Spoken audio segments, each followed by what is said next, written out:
안녕하십니까. 바쁘신 와중에도 샤페론에 많은 관심을 가지고 온라인 기업 설명회에 참석해 주신 투자자분들께 감사 말씀을 드립니다. 지금부터 주식회사 샤페론의 온라인 기업 설명회를 시작하도록 하겠습니다. 먼저 샤페론의 대표이사를 맡고 계신 성승용 대표이사님을 소개해 드립니다. 예, 안녕하십니까. 예, 주식회사 샤페론의 공동대표이사를 맡고 있는 성승용입니다. 지금부터 샤페론이 보유하고 있는 기술에 대해서 간략히 소개드리도록 하겠습니다.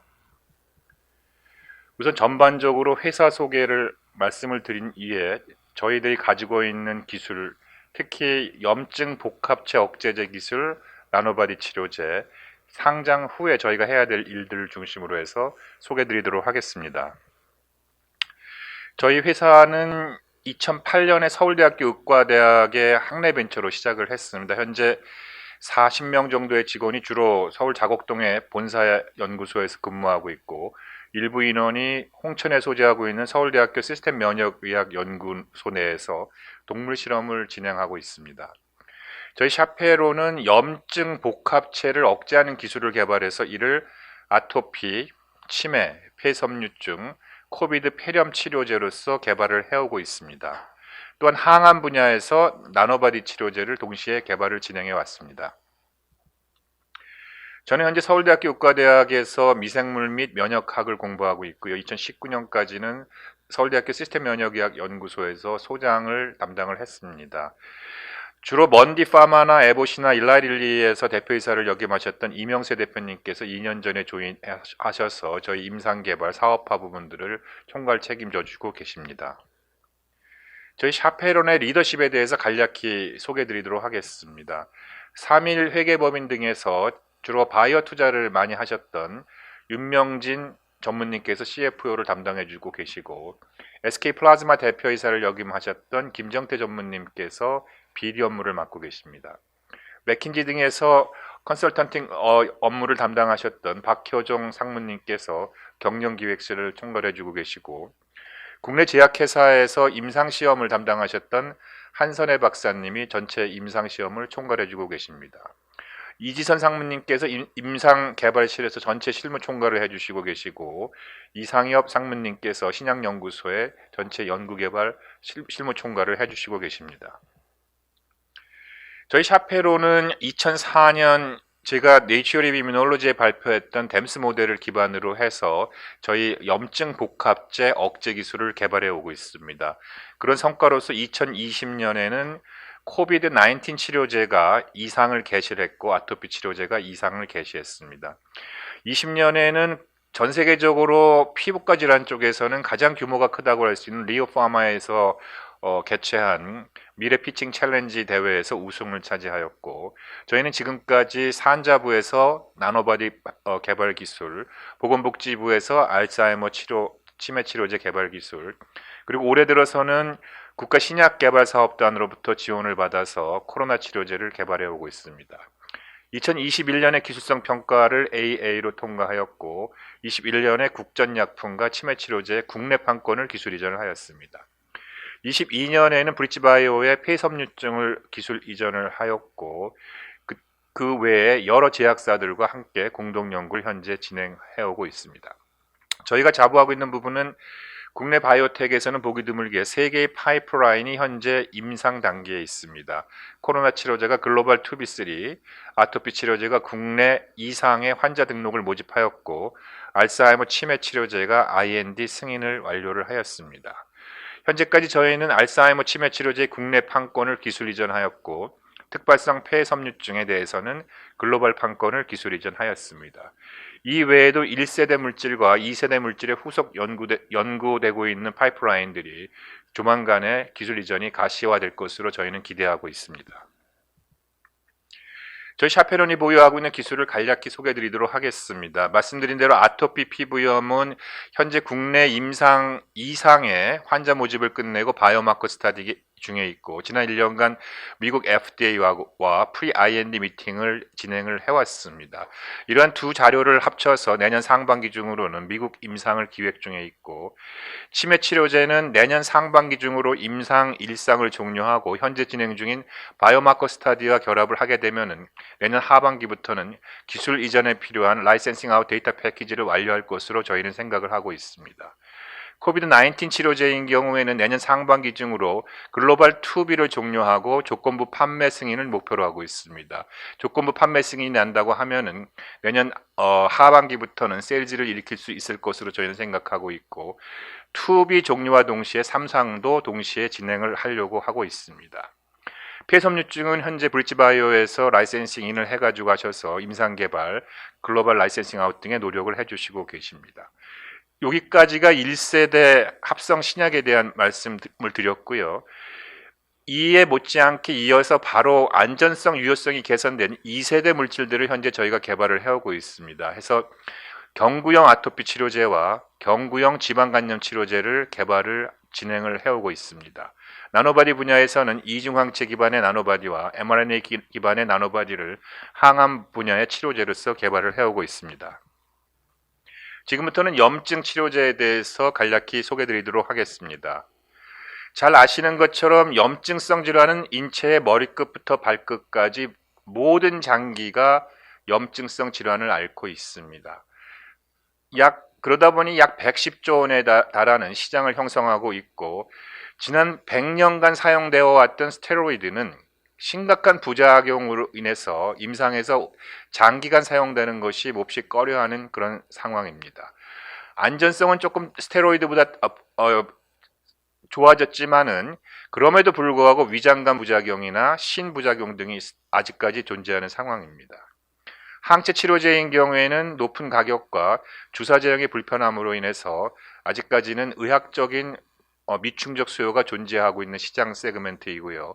최근 들어서 잭 억제제가 개발돼서 시장에 출시됐습니다만 사망, 바람 등으로 인해서 미국 FDA에서는 블랙박스 경고를 했기 때문에 시장 진입에 있어서는 난관이 예상되고 있습니다.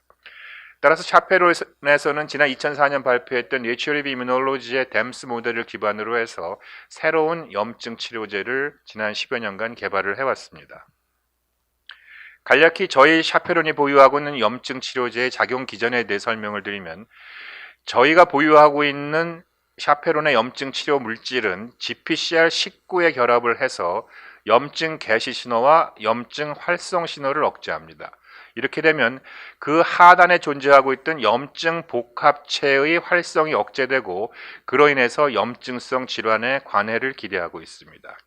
이러한 염증 복합체를 표적으로 하는 치료제는 지난 10여 년간 다국적 제약회사에서 많은 개발을 해왔습니다만은 아직까지 성공 사례는 보고되고 있지 않습니다. 이러한 실패 사례를 들여다보면 P2X7인 경우에는 사람마다 모양새가 다르기 때문에 약물의 반응성이 시장에서 굉장히 낮을 수밖에 없는 한계를 보유하고 있고요. NLRP3인 경우에는 워낙 진화적으로 중요하던 물질이다 보니 우회 경로가 존재합니다. 그로 인해서 NLRP3 단독으로 억제했을 때 충분한 약물 효과를 기대할 수가 없었습니다. 이에 저희가 발굴한 GPCR19는 이러한 물질들의 현재까지는 최상위에서 조절하고 있기 때문에 보다 우수한 염증 관해 효과를 관찰할 수가 있었습니다. 정리해서 말씀드리면 그동안 샤페론이 개발했던 합성 신약은 GPCR19에 결합해서 염증 개시 신호와 염증 활성 신호를 동시에 억제해서 염증 복합체를 억제하고 이로 인해서 염증을 관해를 시킵니다. 저희가 보유하고 있는 샤페론의 합성 신약 후보 물질과 경쟁사 물질들을 비교해 보면 지금까지 가장 유효성이 좋다고 알려져 있는 스테로이드가 굉장히 다양한 염증 환경에서 다양한 염증 매개 물질을 억제하는 것과 유사하게 저희 샤페론의 염증 복합체 억제 물질은 다양한 염증 환경에서 다양한 염증 매개 물질들을 억제할 수 있는 것을 관찰하였습니다. 이에 반해서 경쟁사들의 GPCR19 기량제나 PD4 억제제 등 경쟁사 약물인 경우에는 특정 환경에서 특정 염증 매개 물질만을 억제한다는 것을 저희가 알 수 있어서 유효성 측면에서는 스테로이드와 동등한 수준을 보이고 있음을 저희가 그동안 연구로 알 수가 있었습니다. 안전성 측면에서는 스테로이드가 전신의 모든 세포에 존재하는 수용체에 작용을 하다 보니 부작용을 피할 수가 없습니다. 특히 대사부작용이 심해서 장기간 투여가 불가능한 약물입니다. 그러나 저희가 타겟으로 하고 있는 GPCR19는 주로 단핵구, 대식세포, 수지상 세포와 같은 선천 면역 세포에만 존재하기 때문에 비교적 선택적인 약물 효과로 인해서 많은 부작용, 스테로이드가 보여줬던 많은 부작용을 회피할 수 있는 큰 장점을 보유하고 있습니다. 또한 뿐만이 아니라 저희 약물이 인체에 투입되면 동물 모델에서 레귤라토리 T세포나 MDSC와 같은 면역 조절 세포의 수를 증가시킵니다. 이로 인해서 추가적인 염증 억제 효과를 저희가 관찰할 수 있었습니다. 이러한 물질을 가지고 저희 샤페론에서는 바르는 약으로서 아토피 치료제, 먹는 약으로서 치매 치료제, 폐섬유증 치료제, 주사제로서 폐렴 치료제를 그동안 개발을 해왔습니다. 우선 아토피 치료제에 대해서 간략히 말씀드리면 마우스 동물 아토피 모델에서 경쟁 약물인 스테로이드, 유크리사, 잭 억제제에 비해서 동등 또는 그 이상의 피부 염증 관해 효과를 보임을 알 수가 있었고 임상, 이상 중간 분석에서 보시는 것과 같이 위약군 대비 저희 물질인 경우에는 시간이 지남에 따라 임상 증상이 호전되는 것이 통계적인 유의성을 보였습니다. 일상 이상 연구 결과에서 심각한 약물 부작용은 관찰할 수가 없었습니다. 경쟁 약물과 저희 약물들을 비교해 보면은 지금까지 가장 효능이 좋다고 알려져 있는 스테로이드와 동등한 수준의 중간 결과를 관찰할 수가 있었고 잭 억제제인 옵젤루라보다는 약간 떨어지는 그러한 유효성을 보입니다. 그러나 안전성 측면에서 보면은 지금까지 알려져 있는 스테로이드에서 관찰됐던 다양한 부작용이 지난 임상 1상 2상에서는 관찰할 수가 없었고요. 특히 잭 억제제인 경우에는 우수한 유효성에도 불구하고 바람, 심혈관계 질환, 사망 등 미국 FDA에서 블랙박스 경고를 칠 정도의 부작용이 우려되고 있는 물질입니다. 최근 시장에 진입했던 에나코아라는 회사에서 개발한 유크리사는 PD4 억제제로서 저희 물질이나 스테로이드보다는 유효성이 약간 떨어집니다. 그러나 환자에 있어서는 통증 및 열감으로 인해서 아직 시장에서는 충분한 세일즈가 일어나고 있지를 않습니다. 약 5년 전에 에나코아라는 바이오텍에서 유크리사를 임상 3상 단계에서 파이자의 기술 M&A가 되면서 회사가 인수합병이 되면서 그 당시 5조 원의 밸류로 인수합병이 되었고 그 당시 아나코아가 가지고 있던 파이프라인들이 전임상 몇 개임을 고려한다면은 저희가 보유하고 있는 아토피 치료제의 시장 가치를 조심스럽게 추측해 볼 수가 있습니다.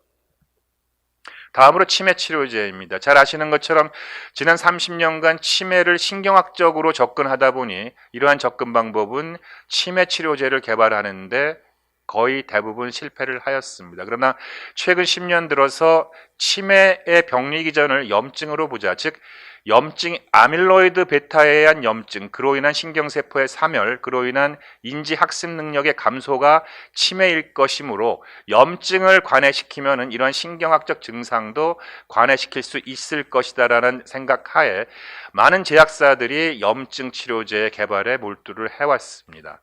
저희도 마찬가지로 염증 치료제를 개발했던 회사로서 뇌에서 미세악교 세포를 활성화시키고 그때 저희 약물을 투여하면은 염증이 완화되는 것을 관찰하였고 이러한 염증 완화는 학습 능력이나 인지 능력의 회복과 연결되는 것을 저희가 관찰할 수가 있었습니다.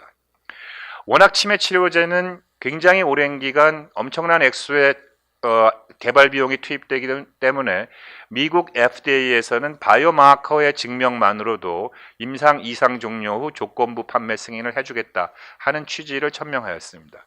즉 다시 말씀드리면 동물 모델에서 이러한 학습 능력과 인지 능력과 상관관계를 보이고 있는 바이오마커를 찾고 이 바이오마커가 임상 이상에서 약물 투여 후에 환자의 혈액에서 동물 실험에서 관찰된 것과 유사하게 흔들리면은 그것만으로도 조건부 판매 승인을 해주겠다. 단 추후에 지속적으로 학습 능력과 인지 능력을 관찰해서 보고하면 품목 허가를 해주겠다 해서 많은 다국적 제약사들이 이런 바이오마커 발굴에 노력을 기울이고 있습니다. 저희 샤페론도 그동안 운이 좋아서 저희 약물의 반응성을 예측할 수 있는 바이오마커를 찾았고 이러한 것들은 결국 내년 임상 1상이 종료되면은 이 바이오마커 데이터와 합쳐서 조기에 기술 이전하는데 많은 도움이 될 것으로 저희는 생각하고 있습니다.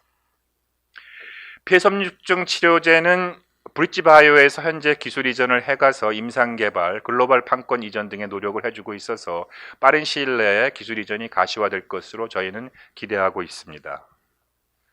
다음은 코로나 치료제입니다. 지난 21년에 유럽에서 루마니아에서 코로나 치료제의 임상 2A를 진행을 했고 애석하게도 프라이머리 엔드포인트에서는 통계적인 유의성이 확보가 안 됐습니다. 그러나 숫자적으로 위약 대비 임상학적 개선에 걸린 시간을 위약 대비 2일 정도 단축시킬 수 있음을 관찰하였습니다마는 저희가 이럼에도 불구하고 현재 국가신약개발재단으로부터 연구비를 지원받고 저희 자체 예산을 투입을 해서 글로벌 2B3를 진행하는 이유는 환자가 완전 관해에 도달하는 걸린 시간의 변수의 값에 있어서 단독 투여군에서 위약 대비 3일, 항바이러스제 병령 투여군에서 위약 대비 5일이 통계적으로 의미 있는 차이라는 것을 관찰할 수 있었기에 이러한 관찰은 환자 수를 충분히 확보를 해서 관찰을 하면 충분히 약물의 효능을 증명할 수 있을 것이다라는 판단하에 국가신약개발재단으로부터 지원받고 저희 예산을 투입을 해서 현재 2B3를 진행 중에 있습니다. 그동안 1상 이상에서 심각한 약물 이상 반응은 관찰되지 않았습니다. 이미 코로나가 팬데믹에서 엔데믹으로 전환되고 있는 추세임에도 불구하고 저희가 지속적으로 코로나 치료제를 개발하고 있는 가장 큰 이유는 저희 물질은 항염증 치료제입니다. 즉 코로나와 같은 바이러스성 폐렴에서는 항바이러스를 먼저 투여하고 이러한 환자군에서 염증이 심화돼서 폐렴이 심해지면 항염증 치료제의 투약은 필수적입니다. 즉 특정 바이러스를 죽이는 항바이러스의 개발과 염증을 관해시킬 수 있는 항염증 치료제의 병용 투여는 코로나 치료뿐만이 아니라 다양한 바이러스성 폐렴에 적용이 될 것으로 저희는 예상을 하고 있습니다. 따라서 이 코로나 사태가 엔데믹으로 전환되어도 다음 팬데믹이나 또는 다른 바이러스성 폐렴에도 범용적으로 사용을 할 수 있을 것이라는 판단하에 저희가 임상시험을 지속하고 있습니다. 이러한 것들은 감마 델타 오미크론과 같은 변이주에도 무관하게 이러한 유효성을 보일 것으로 저희는 생각을 하고 있습니다. 그래서 저희는 저희가 가지고 있는 물질이 정말로 다른 바이러스 폐렴의 효능을 보이는지 위탁 연구를 통해서 확인을 하였고 보시는 바와 같이 인플루엔자가 감염된 마우스 모델에서 폐의 염증이 스테로이드와 동등 또는 그 이상으로 관해가 되는 것을 관찰하였기에 저희가 가지고 있는 코로나 치료제는 향후 다양한 바이러스의 폐렴에 적용할 수 있을 것으로 저희는 판단하고 있습니다.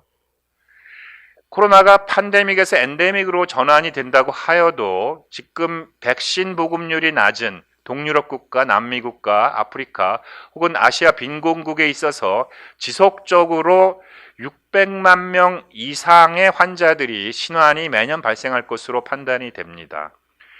인플루엔자 바이러스 팬데믹이 크게 보고된 게 약 100년이라는 시간이 지났음에도 불구하고 현재 연간 인플루엔자의 엔데믹 신환 발생 수는 연간 1000만 명에 이릅니다. 즉 인플루엔자와 코비드만 합쳐도 연간 1600만 명이라는 마켓 세그먼트가 있기 때문에 저희의 코로나 치료제는 향후 지속적으로 세일즈를 일으킬 수 있을 것으로 저희는 판단하고 있어서 내년 2B를 상반기에 종료하고 조건부 판매 승인을 받기 위한 최대한의 노력을 하고 있습니다. 지금까지 개발 경과와 향후 개발 계획에 대해서 다시 한번 정리해서 말씀드리겠습니다. 아토피 치료제인 경우에는 현재 국내 이상 환자 모집을 종료하고 바이오마커 스터디 중에 있고, 지난 1년간 미국 FDA와 프리-IND 미팅을 진행해 오면서 두 가지 데이터들을 합쳐서 내년 상반기에는 미국 아토피 임상을 시작할 수 있도록 현재 준비 중에 있습니다. 치매 치료제는 국내 판권을 기술 이전했습니다마는 후속적으로 글로벌 판권 이전을 위해서 임상 일상 데이터와 바이오마커 스터디를 내년 상반기 중에 종료해서 이것들을 글로벌 판권 기술 이전을 위한 최대한의 노력을 내년 하반기부터 기울일 생각입니다. 폐섬유증은 기술 이전을 해간 상대사에서 임상 개발과 글로벌 판권 이전에 대해서 최대 노력을 해주고 계셔서 빠른 시일 내에 가시화될 것으로 저희는 기대하고 있습니다. 이러한 코비드-19 치료제인 경우에는 내년 상반기에 투비가 종료돼서 조건부 판매 승인을 받기 위해서 노력을 하고 있고, 동시에 3상을 진행할 생각을 하고 있습니다. 지금부터는 나노바디 치료제에 대해서 설명을 드리도록 하겠습니다. 나노바디 치료제도 제가 2004년 네이처 리뷰 이뮤놀로지에 발표했던 댐스 모델로부터 기인합니다. 즉 1980년대 말에 밀스타인이 단세포 항체를 발견하고 나서 지난 40년간 많은 제약사들이 이중항체 개발 또는 항암제가 결합된 항체 치료제 개발을 위해서 상당히 노력을 했습니다. 그러나 그러한 노력에도 불구하고 현재 시장에 들어가 있는 이중항체, 항암제 결합 항체는 15종류 정도에 그칩니다. 가장 큰 기술 한계는 보시는 것처럼 기존의 인체가 보유하고 있는 항체는 4개의 사슬이 서로 하나의 단위로 엮여서 약 150kDalton이라는 굉장히 큰 분자 컴플렉스를 만듭니다. 이때 이질적인 항체 2개를 결합해서 이중항체를 만들면 구조적인 불안정성을 반드시 회피해야 되는 기술적 난제가 존재하고요.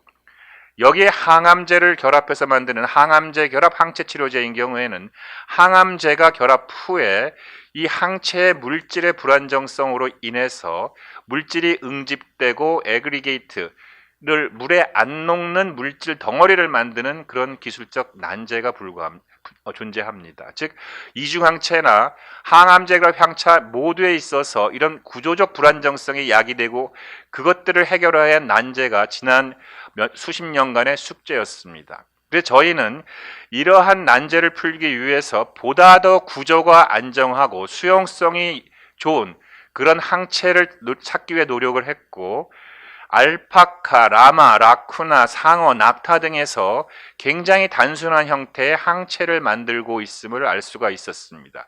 그들의 항원 결합 부위만을 저희가 잘라내서 제형화하면은 기존 항체 치료보다 약 10분의 1 크기의 항체 치료제를 개발할 수가 있습니다.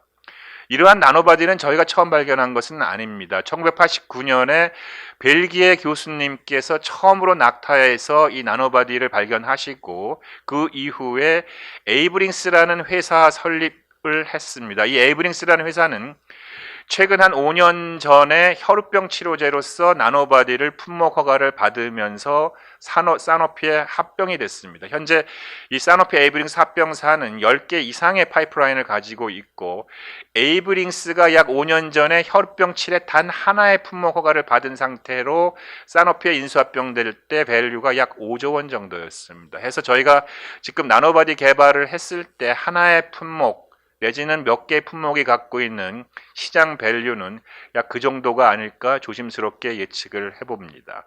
현재까지 전 세계적으로는 에이브링스 사노피가 나노바디 개발에 필요한 전주기적 기술을 보유하고 있고, 일부 회사들이 일부 기술들을 보유하고 있으며, 저희는 지난 10여 년간 연구를 통해서 이 나노바디 개발에 필요한 전주기적 기술을 안정화시켜 놓은 상태입니다. 이 나노바디는 보시는 것처럼 모듈화가 가능하기 때문에 이중항체 제작이라든지 혹은 항암제 결합 항체 치료제 개발이 기존 일반 항체보다는 용이한 것으로 저희는 생각하고 있습니다.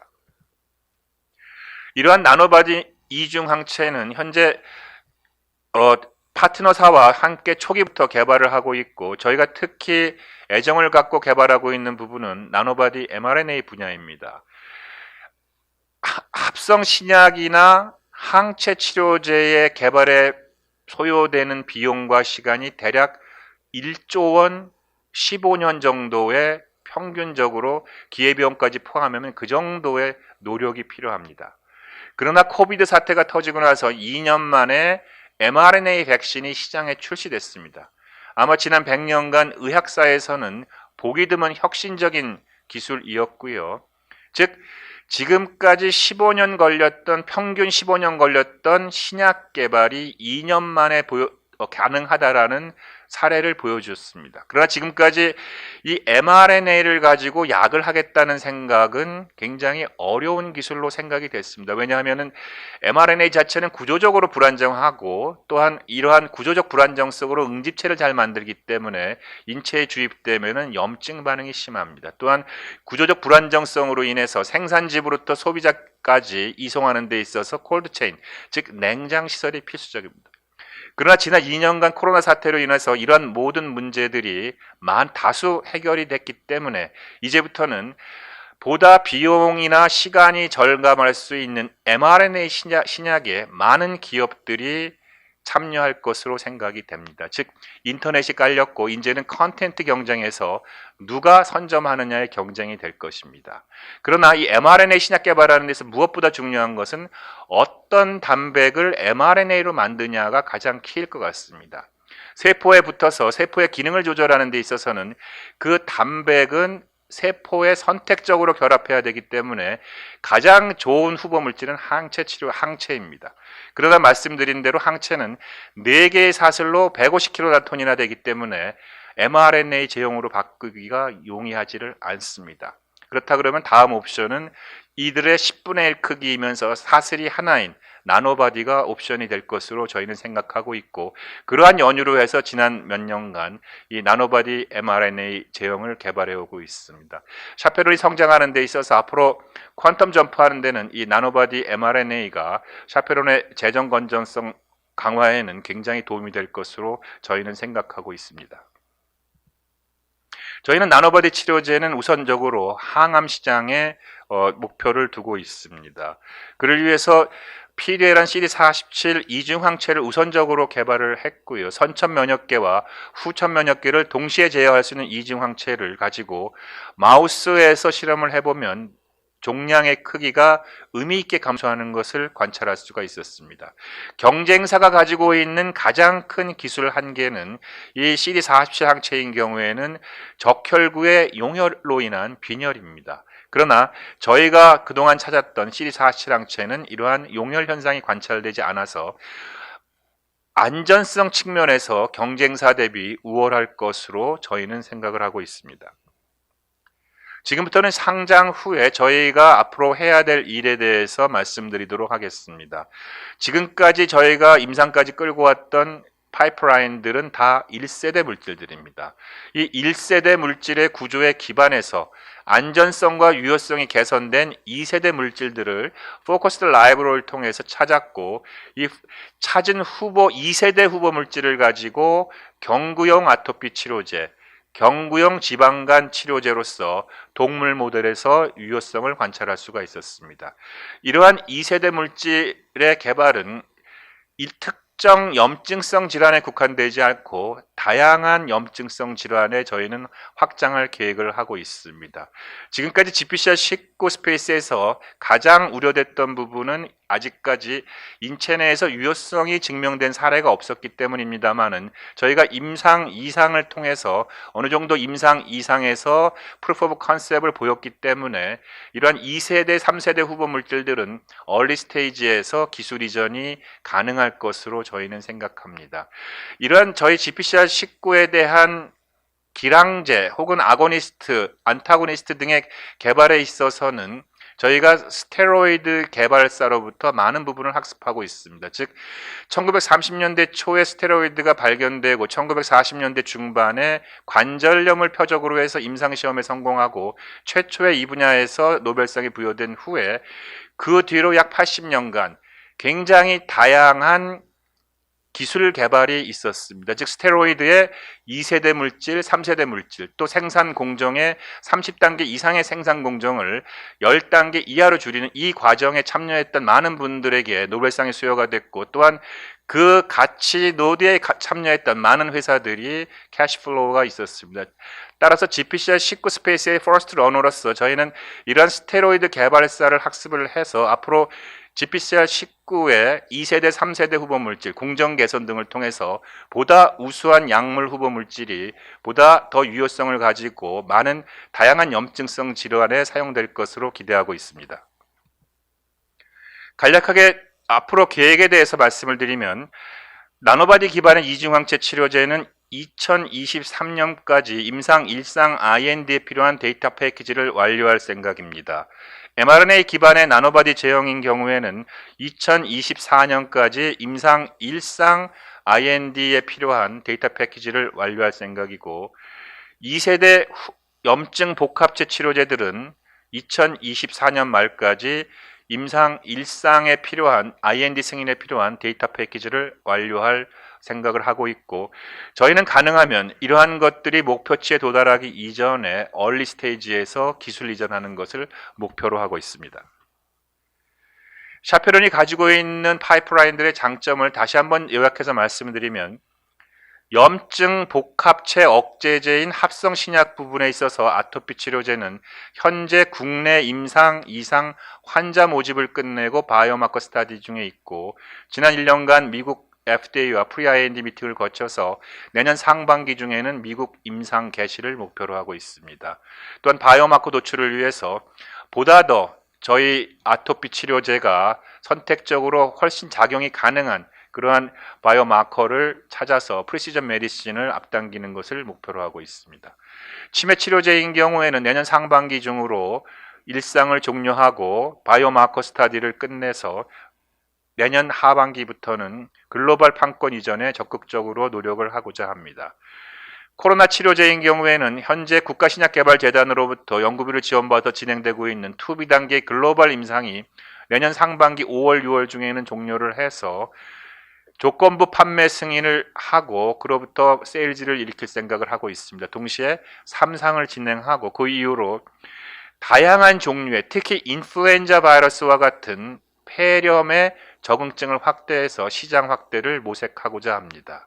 폐섬유증 치료제인 경우에는 파트너사에서 기술 이전을 해간 이후에 임상개발, 글로벌 판권 이전에 적극적인 노력을 기울여주고 계시고, 계약서상 이분들이 글로벌 판권 이전이 성공한다면 저희 샤페론에도 상당수의 업프런트 비용과 마일스톤 비용이 유입될 것으로 저희는 추정하고 있습니다. 중장기적으로 샤페론은 나노바디 기반의 이중항체와 mRNA 제형을 통해서 샤페론이 퀀텀 점프할 수 있는 그런 모멘텀을 만들고자 열심히 개발을 진행 중에 있습니다. 저희 샤페론이 가지고 있는 장점을 간략히 정리해서 말씀드리면, 현재까지 염증 치료제 시장에서 GPCR19 스페이스에서는 퍼스트 인 클래스 신약 개발을 해오고 있는 회사입니다. 이런 합성 신약을 기반으로 해서 향후 2세대, 3세대 물질을 개발할 수 있는 기반을 구축을 하였습니다. 이를 기반으로 해서 아토피 치료제, 알츠하이머 치료제, 폐섬유화 치료제 등이 조만간에 가시적인 캐시플로우를 만들 것으로 저희는 생각을 하고 있습니다. 또한 나노바디인 경우에도 마찬가지로 이중항체, mRNA 기술과 접목해서 다양한 신기술들이 저희가 캐시플로우를 만드는데 조만간 가시화될 것으로 기대를 하고 있고요. 샤페론이 지난 14년간 개발을 해오고 경영을 해오면서 가장 힘들었던 부분 중에 하나가 생산시설이 없다는 거였습니다. 즉 원료의약품이라든지 완제의약품이라든지 그들의 퀄리티 컨트롤이라든지 그러한 것들에 굉장히 제한적일 수밖에 없었습니다만은, 지난 14년간 저희가 개발을 해오면서 국내 다양한 제약사들과 협력관계를 구축하고, 이런 협력관계가 이제는 안정화됐기 때문에 2세대, 3세대 물질들이 가시화된다 그러면 바로 원료의약품이나 완제의약품을 만들어서 임상시험에 진입하기까지 속도가 굉장히 단축될 것으로 저희는 기대를 하고 있습니다. 예, 이상으로서 기술 소개를 간략히 말씀드렸고요. 샤페론은 앞으로도 이런 항염증 시장에서 스테로이드를 대체할 수 있는 표준 치료제를 확립하기 위하여 최선의 노력을 하고, 그 와중에 안정적인 기술 이전을 통해서 R&D 자금을 확보하고, 그 R&D 자금을 통해서 기술 이전이 가능한 새로운 파이프라인들을 계속 충원해 가면서 샤페론이 성장할 것을 목표로 하고 있습니다. 중장기적으로는 나노바디 기반의 이중항체 mRNA 제형들이 샤페론의 재정 안정성에 기여할 것으로 저희는 기대를 하고 있습니다. 예, 이상으로서 샤페론에 보유하고 있는 기술에 대해서 간략히 소개드렸습니다. 경청해 주셔서 감사합니다.